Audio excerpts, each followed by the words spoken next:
Саламатсыңар балдар. Тарбиялык саат сабагыбызды баштайбыз. Сабактын темасы ата-энеңди сыйласаң, өз балаңдан сый көрөсүң. Сабактын максаты ата-энени сыйлоо керек экендигин түшүнөсүңөр. Текстти угуп, анын мазмунун түшүнөсүңөр. Өз ойлоруңарды эркин айтууга үйрөнөсүңөр. Атам айткан, жаман жолго баспа деген, жаман жолдун акыр жагы аска деген. Бейиш төрү энелердин таманында, энекеңдин берген сүтүн акта деген. Атам айткан, жаман жолдо жүрбө деген, жарды байкуш бечарага күлбө деген. Эч ким билбейт эртеңкисин не болорун, кылган ишиң бүт кайтарат дүйнө деген.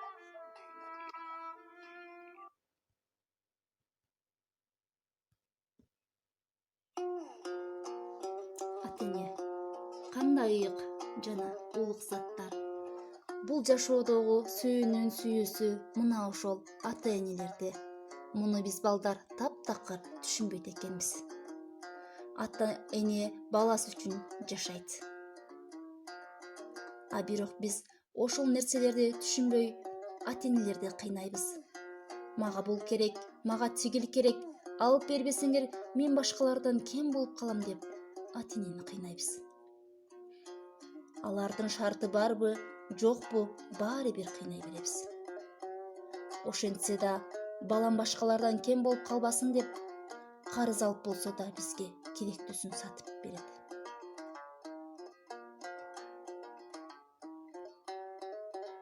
Кандай гана мээримдүүлүк. Ата-эне биз менен урушабыз, аларга кыйкырабыз. Бирок ошол эле учурда бир аз ойлонуп калабыз.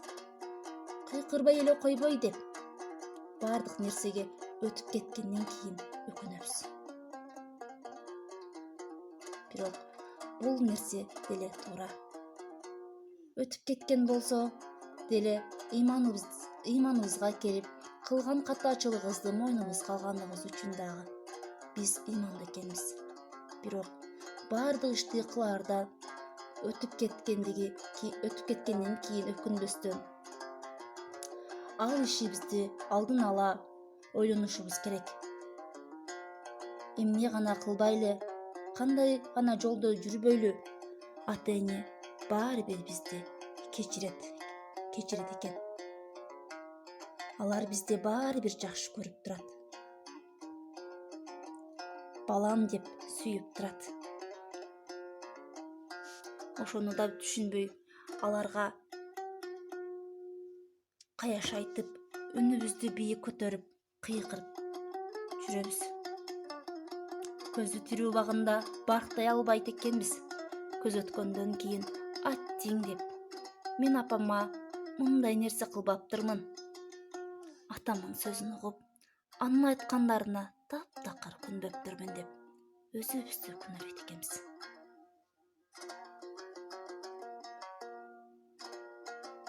Балдар, мен силерге өлүмдөн куткарган жакшылык деген текст окуп бергим келип турат.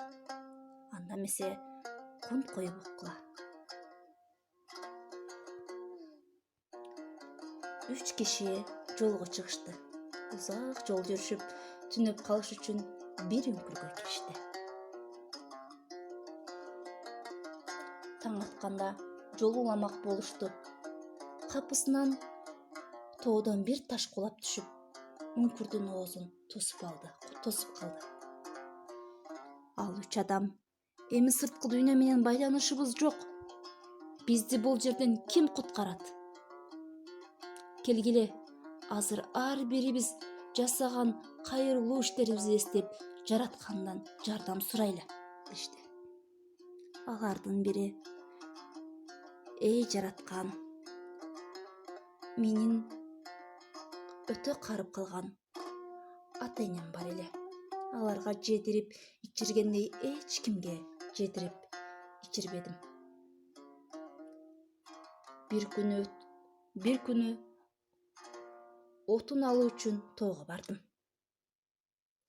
келсем, алар катты уктап жатышкан экен. Келип алардын тамактарын даярдадым. Бирок ойготподум. Алардын ойгонушун күттүм. Балдарымдын курсактары ачып, тамак сурай башташты. Бирок ата-энемден мурда аларды тамактандырбадым. Ошол убакта алар ойгонушуп, тамактанып, баарыбыз тамак үстүнө отурдук. Эй жараткан, эгер ушул ишимди сенин ыраазылыгың үчүн кылган болсом, бул туткундан бизди куткар. Ата-энемди сыйласам, кийин өз баламдан сый көрөсүң дегенде үңкүрдүн оосундагы таш сүрүлүп, жарык көрүндү.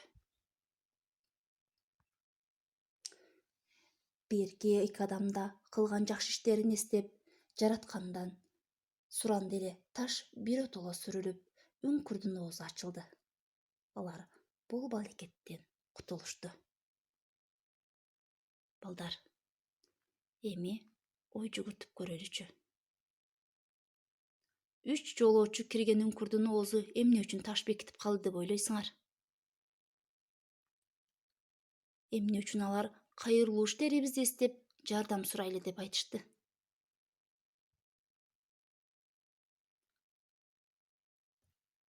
Ал адам эмне үчүн ата-энесин ойготподу?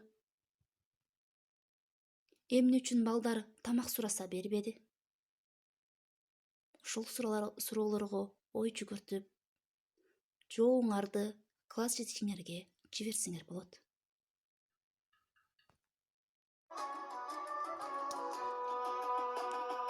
Аянарга аска зоңалар ким, жыгылгандан арка жөлөк болор ким, баарынан да адам кылып чоңойтулай ар баштыры